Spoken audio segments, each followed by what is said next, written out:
ಕೆಲವು ಸಾಮಗ್ರಿಯನ್ನ ಉಪಯೋಗಿಸಿ ಒಂದು ವಿಭಿನ್ನವಾದ ಸಾರನ್ನ ಮಾಡೋಣ. ಅಜೀರ್ಣತೆ ಇದ್ದಾಗ, ಬಾಯಿ ರುಚಿ ಇಲ್ಲದೆ ಇರುವಾಗ ಈ ಒಂದು ಸಾರನ್ನ ಮಾಡಿ ತಿಂದ್ರೆ ಆರೋಗ್ಯಕ್ಕೆ ಉತ್ತಮ. ಹಾಗಿದ್ರೆ ಆರೋಗ್ಯಕರವಾದ ಓಂ ಕಾಳಿನ ಸಾರನ್ನ ಹೇಗ್ ಮಾಡೋದು ಅಂತ ನೋಡೋಣ. ನಮಸ್ತೆ, ನಾನು ನಿಮ್ಮ ರಶ್ಮಿ. ಐತಾಳ್ ನಳಪಾಕಕ್ಕೆ ನಿಮಗೆಲ್ಲರಿಗೂ ಸ್ವಾಗತ. ಒಂದು ಕಡಾಯಿಗೆ 1 ಚಮಚ ಎಣ್ಣೆಯನ್ನ ಹಾಕಿ ಖಾರಕ್ಕನುಗುಣವಾಗಿ ಒಣಮೆಣಸು, ನಾನಿಲ್ಲಿ 3 ಒಣಮೆಣಸನ್ನ ಸೇರಿಸಿದ್ದೀನಿ. ಹಾಗೆಯೇ ಸ್ವಲ್ಪ ಕರಿಬೇವನ್ನ ಸೇರಿಸಿ ಫ್ರೈ ಮಾಡಿ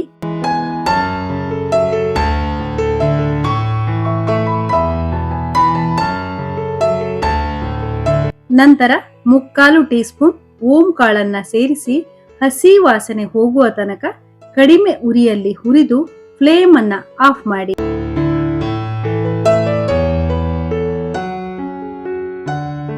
ಹಾಗೆಯೇ 1/4 ಕಪ್ ತೆಂಗಿನಕಾಯಿ ತುರಿಯನ್ನ ಸೇರಿಸಿ ಹುರಿದುಕೊಳ್ಬೇಕು.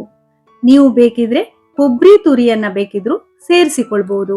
ಇದು ಆರಿದ ನಂತರ ಒಂದು ಮಿಕ್ಸಿ ಜಾರ್ಗೆ ಹಾಕಿ ಸಣ್ಣ ನೆಲ್ಲಿಕಾಯಿ ಗಾತ್ರದ ಹುಣಸೆ ಹಣ್ಣನ್ನ ಸೇರಿಸಿ 1 ರೌಂಡ್ ರುಬ್ಬಿ, ನಂತರ 1/4 ಕಪ್ ನೀರನ್ನ ಸೇರಿಸಿ ನುಣ್ಣಗೆ ರುಬ್ಬಿಕೊಳ್ಬೇಕು. ಇಲ್ಲಿ ಬ್ಯಾಡಗಿ ಮೆಣಸನ್ನ ಸೇರಿಸಿರುವುದರಿಂದ ಒಂದು ಒಳ್ಳೆಯ ಕಲರ್ ಬಂದಿದೆ. ಇದನ್ನ ಒಂದು ಪಾತ್ರೆಗೆ ಹಾಕಿ ತುಂಬ ದಪ್ಪಗೂ ಬೇಡ ತೆಳ್ಳಗೂ ಬೇಡ, ಹದ ನೋಡಿಕೊಂಡು ನೀರನ್ನ ಸೇರಿಸಿ. ಇದಕ್ಕೆ 1/2 ಚಮಚ ಉಪ್ಪು, ಚಿಟಿಕೆ ಅರಿಶಿನ, 1/4 ಚಮಚ ಬೆಲ್ಲವನ್ನ ಸೇರಿಸಿ ಒಮ್ಮೆ ಮಗುಚಿ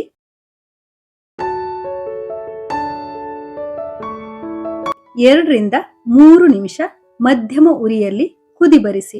ಇದು ಕುದಿ ಬಂದಾಗ ಒಂದು ಒಳ್ಳೆ ಘಮ ಬರುತ್ತೆ. ಈಗ ಇದಕ್ಕೆ ಒಗ್ಗರಣೆಯನ್ನ ಕೊಡೋಣ. ಒಗ್ಗರಣೆಗೆ ತುಪ್ಪ, ಒಣಮೆಣಸು, ಕರಿಬೇವು, ಸಾಸಿವೆ, ಇಂಗು ಒಗ್ಗರಣೆಯನ್ನ ಮಾಡಿ ಕುದಿಯುತ್ತಿರುವ ಸಾರಿಗೆ ಹಾಕಿ ಕೊನೆಯಲ್ಲಿ ಕೊತ್ತಂಬರಿ ಸೊಪ್ಪನ್ನ ಉದುರಿಸಿದ್ರೆ ಓಂ ಕಾಳಿನ ಸಾರು ರೆಡಿ.